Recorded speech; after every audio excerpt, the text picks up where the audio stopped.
Bem, a finança para o desenvolvimento e comércio para o desenvolvimento. Como é que nós podemos pensar o desenvolvimento no século XXI, sabendo que o século XXI já caminha para a conclusão do seu primeiro terço? Como é que podemos pensar no desenvolvimento no século XXI, enquadrando devidamente a ajuda pública ao desenvolvimento? Em primeiro lugar, importa dizer que estamos em junho de 2025 e na primeira metade deste ano o paradigma que criou o desenvolvimento, tal como nós o conhecemos, está em desaparição acelerada. Isso é a primeira coisa que importa dizer. Nos primeiros 3 meses deste ano, o maior doador bilateral do mundo deixou de o ser, voluntariamente. A USAID, a Agência Bilateral Americana para o Desenvolvimento, foi colocada em hibernação pela administração Trump. Entretanto, algumas das maiores agências de cooperação europeia também viram os seus orçamentos diminuir.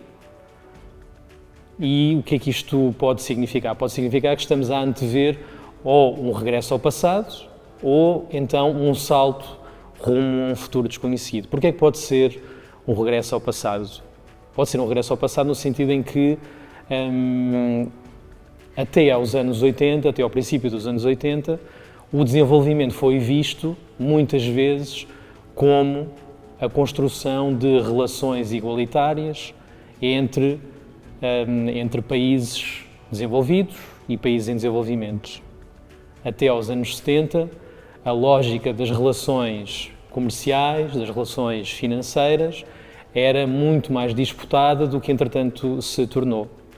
E, portanto, pode ser um regresso ao passado no sentido em que, se queremos, efetivamente, mobilizar a coerência das políticas públicas para o desenvolvimento sustentável no sentido de um mundo mais justo, então, provavelmente, o passado próximo é um exemplo que vale a pena retomar.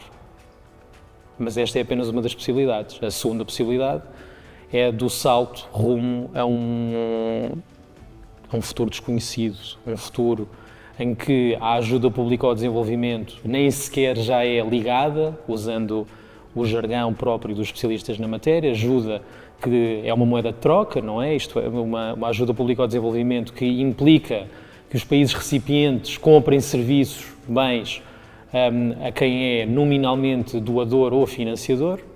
Isto foi um paradigma que foi ativamente combatido pela Comunidade Económica Europeia e depois a União Europeia durante vários anos, mas entretanto a própria União Europeia parece estar a retomar essa lógica mais, digamos, transacional. E se a União Europeia, que é o maior doador multilateral do mundo, está a abraçar esta lógica, isso é provavelmente uma pista inquietante para quem compreende a ajuda pública ao desenvolvimento como parte de um projeto solidário e um projeto de prosperidade partilhada.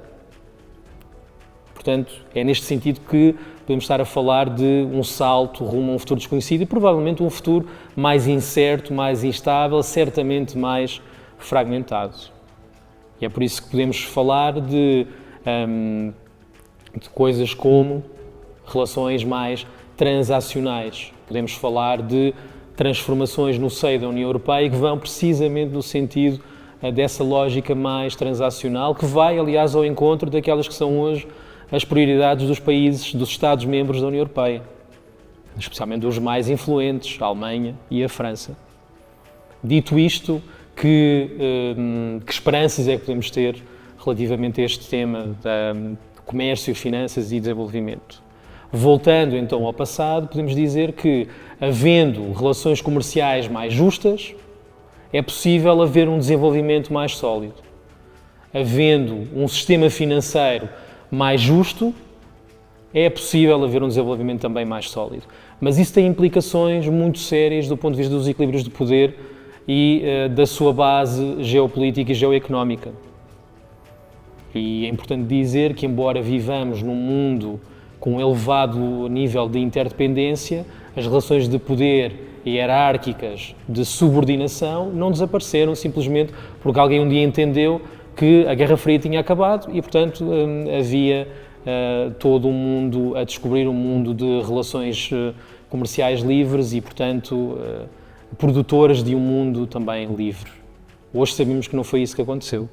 Hoje sabemos que o sistema financeiro modela as prioridades do desenvolvimento. Hoje sabemos, enfim, algumas pessoas têm essa opinião,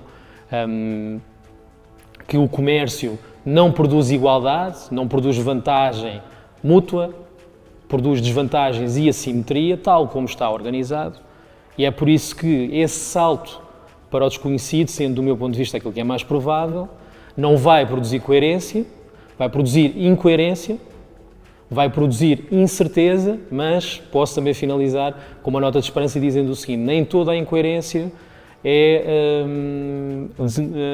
desesperançosa, nem toda a incoerência tem que gerar angústia. Há muita incoerência que é produtiva. Porquê? Porque é a incoerência que nos move para a experimentação. E isso parece estar a acontecer também em certas partes do mundo, não em todas, mas em certas partes do mundo nós vemos que essa incoerência se está a tornar produtiva, no dizer de uma economista do desenvolvimento muito conhecida, que se chama Eileen Gradle.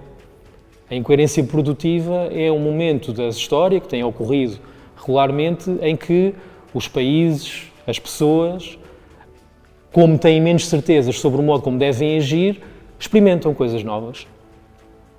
Entram numa lógica de experimentação que pode ter consequências boas, também pode ter consequências más.